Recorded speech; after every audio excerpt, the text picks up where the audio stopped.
저는 여러분의 배려와 기도 덕분에 안식월 일정을 잘 마치고 돌아왔습니다.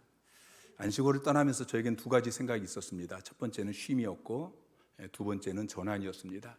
이제 목회가 10년 남짓 남았는데 어떻게 전환되어야 할까? 그리고 무엇보다도 쉼이 필요해서, 그래서 안식월을 떠나면서 붙잡았던 말씀이 시편 23편의 말씀이었습니다. 안식월 기간 동안에 시편 23편 말씀을 많이 묵상했고 또 찬양도 불렀고 그리고 설교 말씀도 들었습니다. 여러분, 시편 23편 좋아하시나요? 통계에 의하면은 전 세계 그리스도인들이 가장 많이 읽고 암송하고 또 묵상하는 시가 이 시편 23편이라고 이야기합니다. 여러분, 인류 역사 가운데 이보다 더 아름답고 이보다 더 위로가 되어지고 이보다 힘이 되는 시가 어디 있겠습니까? 여호와는 나의 목자시니 내게 부족함이 없으리로다. 그가 나를 푸른 풀밭에 누이시며 쉴 만한 물가로 인도하시는도다. 내 영혼을 소생시키시고 나를 안위하시고 내 잔이 넘치나이다. 안식월 기간 동안에 계속해서 시편 23편을 묵상하면서 제가 기대했던 게 이 말씀이었어요. 그런데 시편 23편 말씀을 묵상하기도 하고 찬양하기도 하고 설교 말씀을 듣기도 하고 그러는데 여호와는 나의 목자시니 여기서 더 나아갈 수가 없었어요. 내게 부족함이 없으리로다. 그가 나를 푸른 풀밭에 누이시고 쉴 만한 물가로 인도하시는도다. 내 영혼을 소생시키시고 나를 안위하시고 내 잔이 넘치나이다. 저는 이 부분을 기대했는데 안식월이니까. 그런데 여호와는 나의 목자시니, 그러면서 비수처럼 제 가슴에 꽂힌 말씀이, 내가 진짜 너의 목자냐? 너는 정말 나의 양이냐? 언제부턴가 제가 목자였습니다. 내가 똑똑해서 주님께 묻지 않고 그냥 내가 열심히 어떤 것들을 계획하고 또 열심히 그 일을 해나가고, 그럼 또 그 일이 어느 정도 되어졌습니다. 그런데 이번 안식월 때 하나님께서 그것들을 다 깨트리셨습니다. 안식월 한 달 여정을 미리 다 꼼꼼하게 계획하고 준비하고, 그런데 그 계획대로 하나도 된 것이 없습니다. 매일의 삶 가운데 계속해서 실수하고 내일 일을 할 수 없고, 그 가운데 내가 이렇게 허술한가? 내가 똑똑한 줄 알았는데 내가 정말 이렇게 바보 같은가? 그러면서 정말 나는 아무것도 할 수 없는 양과 같은 존재이구나. 여호와 하나님이 나의 목자가 되셔야 하는구나. 오늘 여러분에게도 동일한 깨달음이 있기를 주님의 이름으로 축원합니다. 하나님은 선한 목자이십니다. 여러분 믿으십니까? 하나님은 선한 목자이십니다. 그러나 남의 목자인 것은 아무 소용이 없습니다. 하나님이 다윗의 목자이신 것은 아무 소용이 없습니다. 나의 목자가 되셔야 합니다. 여러분, 다시 한번 묻습니다. 여호와 하나님이 여러분의 목자이십니까?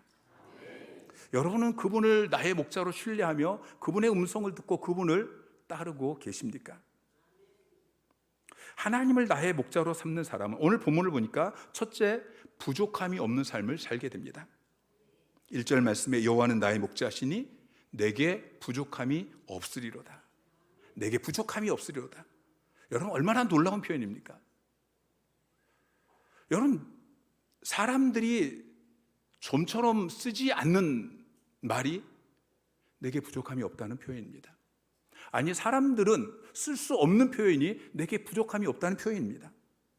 제가 지금까지 살아오면서 늘 들었던 말은 부족하다는 고백입니다. 부족하다, 부족하다, 부족하다.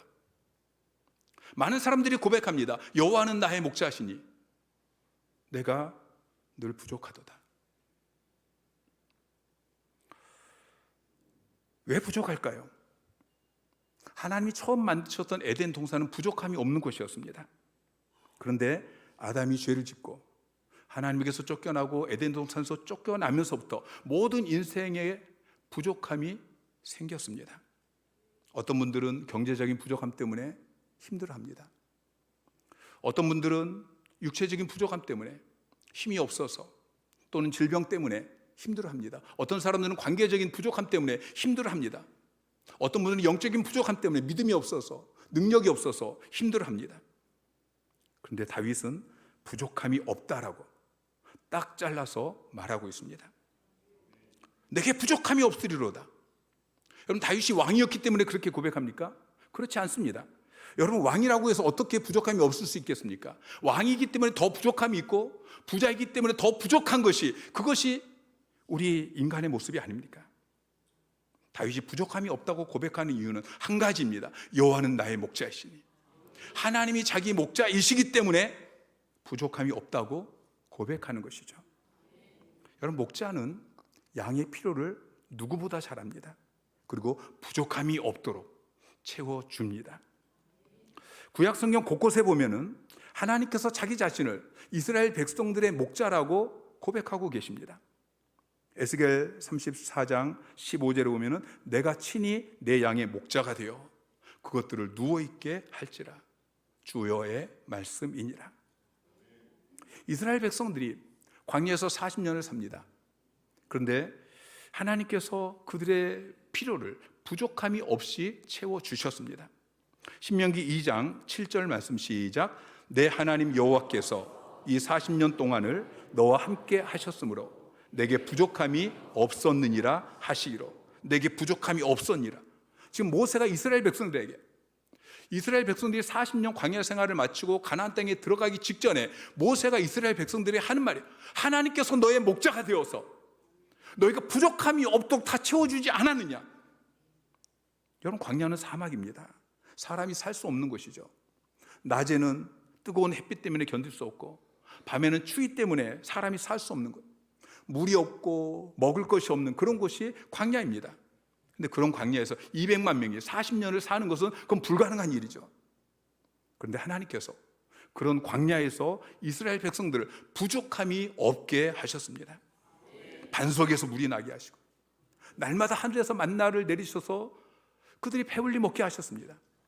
고기가 먹고 싶다고 하니까 메추라기 떼를 보내셔서 이빨 사이에서 고기 냄새가 나도록 그렇게 먹게 하셨습니다. 낮에는 구름 기둥으로 파라솔을 만들어 주시고, 밤에는 불 기둥으로 그들의 추위를 막아 주셨습니다. 여러분, 그 하나님이 여러분의 목자이십니다.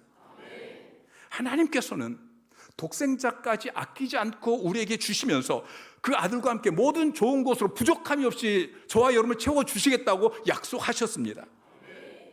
여러분, 그 하나님을 나의 목자라고 고백하십시오. 여호와는 나의 목자시니, 그렇게 고백하시고 그분을 의지하시고 그분의 인도하심을 받으시기 바랍니다. 그래서 다윗처럼 부족함이 없는 삶, 차고 넘치는 삶을 살게 되시기를 주님의 이름으로 축원합니다. 하나님을 나의 목자로 삼는 사람은 두 번째, 하나님께서 그의 삶을 인도해 주십니다. 어디로 인도하시죠? 2절 말씀을 보니까 그가 나를 푸른 풀밭에 누이시며 쉴 만한 물가로 인도하시노도다. 푸른 풀밭으로 쉴 만한 물가로 인도하십니다. 여러분, 우리는 양과 같은 존재예요. 양은 시력이 안 좋아서 2, 3m 앞도 볼 수 없습니다. 우리가 그래요. 한 치 앞도 볼 수 없는, 제가 안식월 기간 동안에 계속해서 고백했던 것이, 한 치 앞도 볼 수 없는 그렇게 미련하고 연약한 존재이구나, 양과 같은 존재이구나. 양은 위험이 닥쳐도 그 위험을 알지 못해요. 누가 와서 양을 끌고 가면 그냥 끌려가요. 그래서 목자는 양이 아무나 따라가지 못하도록 훈련하고 길들입니다. 그러면 양들은 자기 목자의 음성을 알게 되고 자기 목자의 음성 외에는 따라가지 않게 되어져요. 자, 요한복음 10장 4절 말씀 시작. 자기 양들을 다 내어놓은 후에 앞서가면 양들이 그 음성을 따라오되 타인의 음성을 알지 못하는 고로 타인을 따르지 아니하고 도리어 도망하느니라. 자, 양은 목자를 알고 목자의 음성을 알고 목자의 음성만 따라가야 합니다. 그런데 양이 목자를 알고 목자를 따라가다가도 병이 들면은 목자의 음성을 따르는 것이 아니고 아무나 따라가게 된다고 합니다. 우리의 신앙도 마찬가지예요. 영적으로 건강할 때는 예수님만 따라갑니다. 담임 목사님의 음성을 듣고 그 음성에 순종합니다. 셀리더의 말을 듣고 그 말에 순종을 합니다. 그런데 신앙의 병이 들면 목자의 음성을 듣지 않습니다. 자꾸 방황하면서 엉뚱한 길을 가게 되죠. 세상 친구들이 주일날 놀러 가자 그러면 그럴까 하고 따라가 버립니다. 죄 짓는 곳으로 유혹하면 그냥 따라가 버립니다. 유튜브에서 이상한 사람들이 술 마셔도 된대, 주일 성수 안 해도 돼, 11조 안 해도 돼, 그러면 그냥 그 음성 듣고 따라갑니다. 그럼 그렇게 따라가면 망합니다. 양은 항상 목자의 인도함을 받아야 합니다. 선택의 여지가 없습니다. 양은 혼자 뛰쳐나가면 사자나 이리에게 물려 죽거나 낭떠러지에 떨어져 죽게 되는 것이죠. 목자에게 가까이 붙어서 늘 목자만 따라가야 하는 것입니다. 선한 목자이신 그 주님을 따라가야 합니다. 주님께서 위임하신 담임 목사님을, 셀리더를 따라가야 합니다. 순종해야 합니다. 힘들어도 주일날 나와서 함께 예배하고 셀 모임에도 참석하고 기도하는 시간을 갖고 그러면서 선한 목자이신 주님을 늘 따라가야 하는 것입니다. 그러면 선한 목자이신 주님께서 여러분을 푸른 풀밭으로 쉴 만한 물가로 그렇게 인도하실 것입니다. 자, 푸른 풀밭이라고 번역하고 있는데 푸른 풀로 번역되어진 데세라는 히브리어 단어는 새로 돋은 여리고 연한 풀을 이야기합니다. 밭으로 번역되어진 나라는 히브리어 단어는 초원이에요. 목장을 이야기합니다. 아침에 새로 돋은 그 어리고 연한 그 풀이 쫙 깔려있는 이 초원에 주님께서 우리를 인도하셔서 우리가 배불리 먹고 거기에 눕게 되는 것이죠. 사자는 먹이를 사냥하고 배불리 먹습니다. 그리고 배불리 먹고 나면 24시간을 누워서 잡니다. 사자는 24시간을 누워서 자도 누가 와서 감히 건들지 못합니다. 그러나 양은 그렇지 못합니다. 양은 배불리 먹는다고 해서 아무 데서나 누워서 잘 수 없습니다. 필립 켈러라는 분이 원래는 호주에서 목동이었습니다. 양을 치는 목동이었는데 나중에 목사가 되고 나서 작은 책을 썼어요. 목자가 바라본 시편 23편이라는 그 책에서 양이 풀밭에 들어 누워서 자기 위해서는 4가지 요소가 충족이 되어야 된다라고 이야기합니다. 첫 번째는 양을 잡아먹으려고 하는 일이나 사자가 없어야 된다. 두 번째는 양들이 서로 싸우지 않고 화목해야 된다. 세 번째는 몸에 빈대나 버육이 없어야 된다. 그리고 네 번째는 충분히 이 꼴을 먹고 배불리 먹고 그래야만 이제 누울 수 있다라고 이야기하고 있습니다. 그래서 하나님께서 여러분을 푸른 풀밭에 누이신다는 이 말은 여러분의 삶 가운데 여러분을 공격하고 여러분을 대적하는 원수들을 하나님께서 없애주시겠다는 말씀이에요. 여러분의 가정과 이웃을 화목하게 해주시겠다는 말씀이에요. 빈대나 벼룩 같은 그런 근심, 걱정, 두려움을 그 모든 문제들을 주님께서 해결해 주시겠다는 말씀이에요. 그리고 영육 간에 부족함이 없도록 차고 넘치도록 채워주신다는 말씀입니다. 그리고 쉴만한 물가로 인도하신다고 했어요. 근데 다른 성경은 어떻게 번역하냐면은 쉴만한 물가가 아니고 잔잔한 물가라고 번역해요. 찬송가에도 보면은 잔잔한 물가로 인도하여 주시네. 잔잔한 물가. 양은 수영을 하지 못해요. 그런데다가 털이 많잖아요. 그러니까 물에 빠지면 죽는 거예요. 그래서 양은 흐르는 물을 두려워합니다. 그래서 목자는 양떼들을 잔잔한 물가로 인도해요. 잔잔한 물이 없으면 흐르는 물의 위쪽을 돌로 막아서 물이 잔잔히 흐르게 하고 그리고 양들을 물을 먹게 합니다. 사는 성도 여러분, 여러분이 양처럼 연약하고 부족하십니까? 다윗은 목동 출신이었기 때문에 양에 대해서 너무나 잘 압니다. 다윗은 자기 자신을 바라봤더니 자기 자신이 양과 같이 늘 불안하고 쉬지 못하고 눕지 못하고, 근데 하나님을 자신의 목자로 삼고 나서 그 모든 근심, 걱정, 두려움이 다 사라졌다. 그리고 세상이 줄 수 없는 그 넘치는 평안의 축복을 받게 되었다고 고백하고 있는 것입니다. 여러분도 하나님을 나의 목자로, 여호와는 나의 목자시니 그렇게 고백하시고, 마치 어린아이가 부모 품에 안겨서 세상 걱정을 모르고 그렇게 평안하게 안겨 있는 것처럼 세상이 줄 수 없는 그 평안과 힘을 누리게 되시기를 주님의 이름으로 축원합니다. 하나님을 나의 목자로 삼는 사람은 세 번째로 푸른 풀밭 쉴 만한 물가에서 이제 우리의 영혼을 소생시켜 주십니다. 그리고 자기 이름을 위해서, 하나님의 영광을 위해서 의의 길로 우리를 인도해 주십니다. 죄악된 길에서 돌이켜서 하나님의 뜻을 쫓으며 살게 해 주시는 거예요. 그런 말미암아서 형통한 삶을 누리게 하십니다.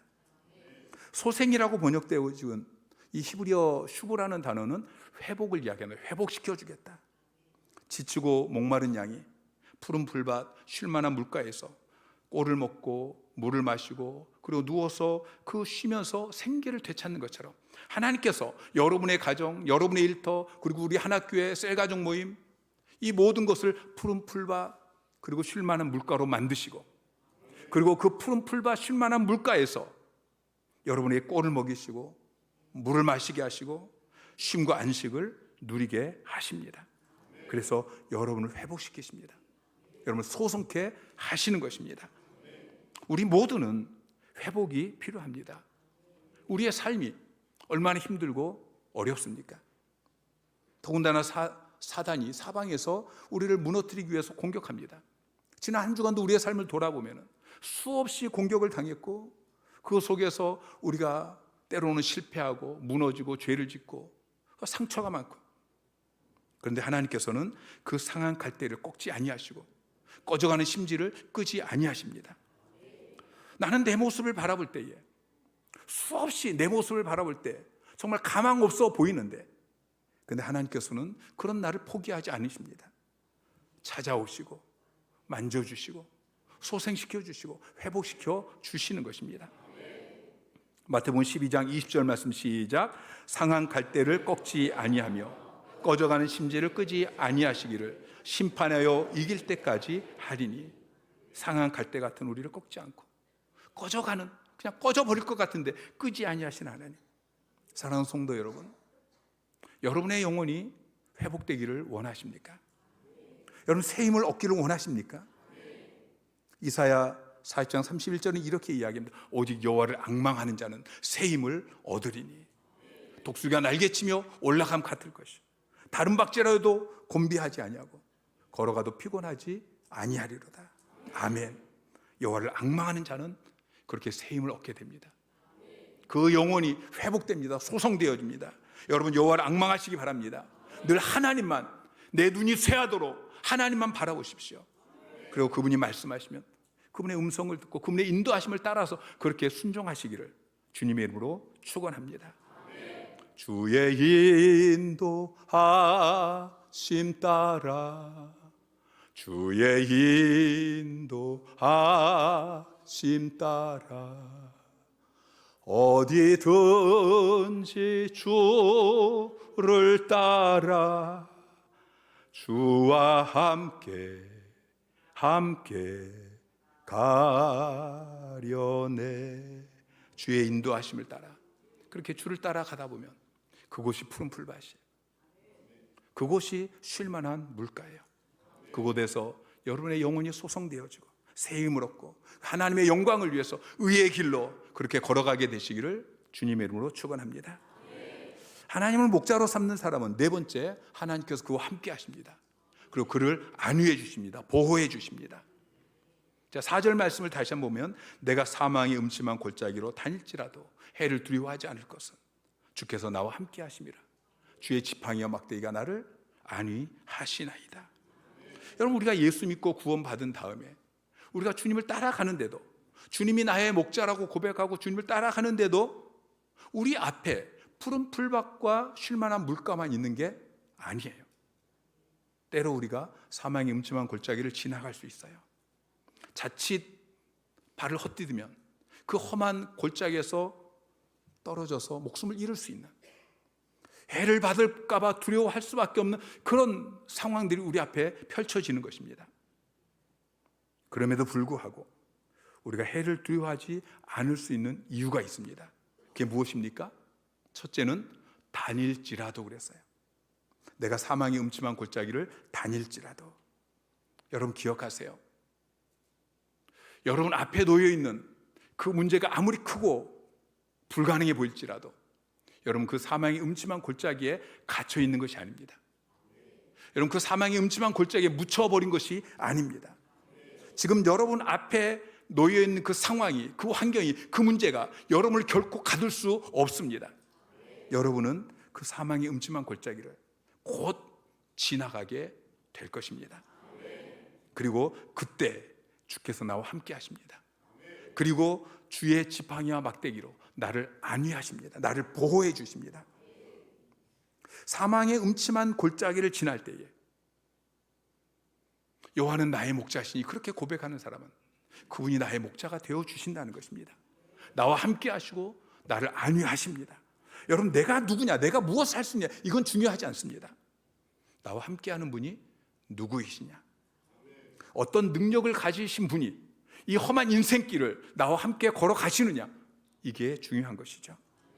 여러분, 하나님은 전능하신 분이십니다. 여러분, 정말 믿습니까? 전능하신 하나님, 그 하나님께서 나와 함께 계십니다. 내 인생이 평안할 때에도 하나님이 나와 함께 하시지만, 내 인생이 평안하지 않을 때, 특별히 내가 사망의 음침한 골짜기를 지나갈 때에도 여전히 하나님은 나와 함께 계십니다. 시편 139편 8절부터 쭉 보면은 내가 하늘에 올라갈지라도 거기 계시며, 자, 내가 하늘에 있을 때도 하나님이 나와 함께 계시고, 내가 수월까지 내려가도 그곳에서 하나님이 나와 함께 하시고, 내가 바다 끝에 가서 거주할지라도 거기에서도 하나님이 나와 함께 하신다고 말씀하고 있어요. 마태복음 28장 20절에 보면 세상 끝날까지 주님께서 약속하고 계셔요. 내가 세상 끝날까지 너희와 항상 함께 있을지라. 그리고 주의 지팡이와 막대기로 나를 안위하십니다. 목자들은 양을 보호하기 위해서 지팡이와 막대기를 가지고 있습니다. 지팡이는 끝이 구부러져 있어요. 그래서 양이 골짜기에 빠지고 구렁이에 빠지면은 그 구부러진 것을 가지고 목에 걸어서 양을 구원해 낼 때 쓰는 게 그게 지팡이에요. 여러분, 이해가 되시나요? 하나님 전능하신 목자이셔요. 양이 구덩이에 빠지지 않도록, 저와 여러분이 실수하지 않도록, 실패하지 않도록, 넘어지지 않도록, 그렇게 우리를 꽉 붙들어 맬 수 있는데 그렇게 하지 않으셔요. 그냥 허용하셔요. 그리고 우리가 다 양 같아서 그릇 행하여 각기 제 길로 가고, 그러다가 어리석게 구덩이에 빠지는데 거기에서 저희들을 그냥 내버려 두지 아니하시고 건져주셔요. 망하게 그냥 놔두지 않으셔요. 여러분, 믿으시기 바랍니다. 주님 그 지팡이를 가지고 계셔요. 우리가 구덩이에 빠져 있을 때에 우리를 건져주시고, 그리고 지나가고 나면은 우리가 그렇게 실패했던 것, 무너졌던 것, 수렁에 빠졌던 것, 그것들도 다 유익하게 하십니다. 막대기는 곰이나 사자가 와서 양을 물어가려고 할 때 그 짐승들을 물리치기 위해 사용하는 몽둥이를 이야기합니다.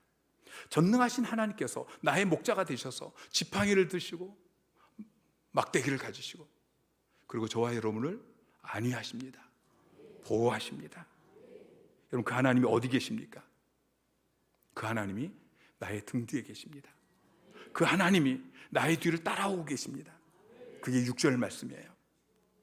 6절 말씀에 내 평생의 선하심과 인자하심이 반드시 나를 따르리니. 다윗은 고백합니다. 하나님이 내 뒤를 따라오고 계신다. 그것도 평생토록 나를 따라오고 계신다. 선하심과 인자하심을 가지고 평생 하나님께서 반드시 내 뒤를 따라오신다. 따르리니라고 번역되어진 히브리어 단어의 원 의미는 추격하다라는 의미를 가지고 있어요. 추격하다. 내 평생에 하나님께서 선하심과 인자하심을 가지고 나를 추격해 오실 것입니다. 내가 벗어나려고 그렇게 할지라도, 양은 자꾸 목자를 벗어나려고 해요. 근데 내가 그렇게 목자를 벗어나려고 할 때에도 나의 목자이신 하나님께서 나를 버리지 아니하시고 나를 따라오십니다. 나를 추격해 오십니다. 그리고 그 선하심과 인자하심을 내게 베풀어 주실 것입니다. 어느 날 주님께서 제자들에게 배를 타고 갈릴리 바다를 건너가라고 말씀하셔요. 제자들이 주님의 말씀에 순종해서 배를 탔습니다. 바다를 건너갔는데 풍랑이 일어요. 제자들이 목숨을 걸고 이 풍랑과 싸우면서 아마 마음속에 왜 주님께서 우리를 이 사지로 보내셨을까 원망하는 마음이 있었을지 모르겠어요. 그런데 그때 눈을 들어 뒤를 보았더니 주님께서 따라오고 계셔요. 주님께서 풍랑이 있는 바다 위를 걸어서 그들을 따라오셨어요. 그리고 그 주님께서 배 위에 오르시니까 그 거센 풍랑이 다 멈췄습니다. 예수님께서 십자가에 못 박혀 죽으시니 베드로는 낙심해서 주님을 떠나갑니다. 주님을 부인하고 고향으로 돌아가서 물고기 잡습니다. 근데 뒤돌아보니까 주님께서 그 바닷가까지 베드로를 뒤쫓아 오셨어요. 그리고 그에게 소망을 주시고 그를 다시 일으켜 세우십니다. 요한의 아들 시몬아, 내가 나를 사랑하느냐?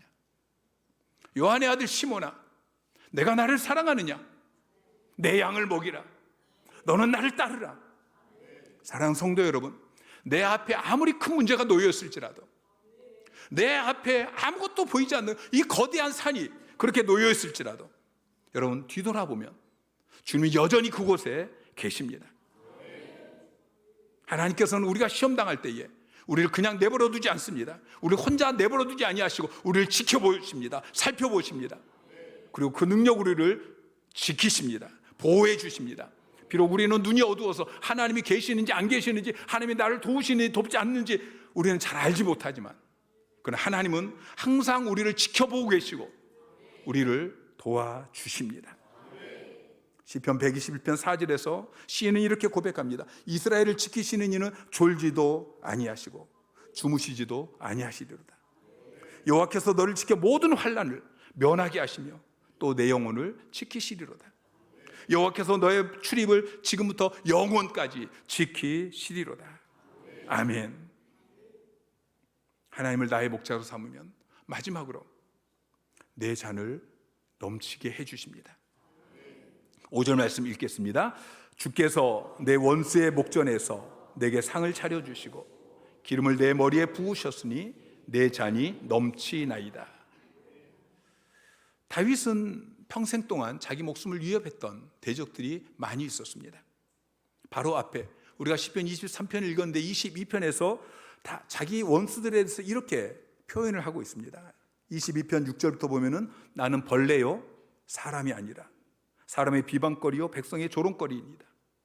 나를 보는 자는 다 나를 비웃으며 입술을 비축거리며 머리를 흔들며 말하되 그가 여호와를 의탁하니 구원하실걸, 그를 기뻐하시니 건지실걸 하나이다. 개들이 나를 애워싸며 악한 무리가 나를 둘러 내 수족을 찔렀나이다. 내 겉옷을 나누며 속옷을 제비 뽑나이다. 그런데 다윗은 다시 고백하며 노래합니다. 21절에 자기의 대적에 대해서 그렇게 고백했던 다윗이 23절에 23편에 바로 그 자리에서 원수들이 그렇게 나를 애워싸고 조롱하는 바로 그 자리에서 주님께서 내 원수들이 보는 데서 내게 잔치상을 차려주시고 내 머리에 기름을 부어주시고 나를 높여주시니 내 잔이 넘치나이다. 내 잔이 넘치나이다. 사랑하는 성도 여러분, 온 세상이 나를 버릴지라도 주님은 결코 나를 버리지 아니하실 것입니다. 온 세상이 나를 모른다고 외면할지라도 주님은 결코 나를 외면하지 않으실 것입니다. 그 모든 사람 앞에서 나를 부르시고 나를 귀한 손님으로 맞아주시고 나를 위해서 잔치상을 베풀어 주실 것입니다. 그래서 다윗은 결론적으로 고백합니다. 6절에 내가 여호와의 집에 영원히 살리로다. 내가 여호와의 집에 영원히 살리로다. 부족함이 없는 삶, 내 잔이 차고 넘치는 삶, 그 삶의 비결이 무엇입니까? 그 비결은 한 가지밖에 없습니다. 여호와는 나의 목자시니, 여호와 하나님을 나의 목자로 삼고 사는 삶입니다. 지금까지 내가 목자처럼 살았던 그 모든 삶을 내려놓으시고 이제는 여호와는 나의 목자시니, 그렇게 여러분의 마음 중심에서 고백하고 여러분의 삶에서 고백하며 사는 여러분 되시기를 주님의 이름으로 축원합니다.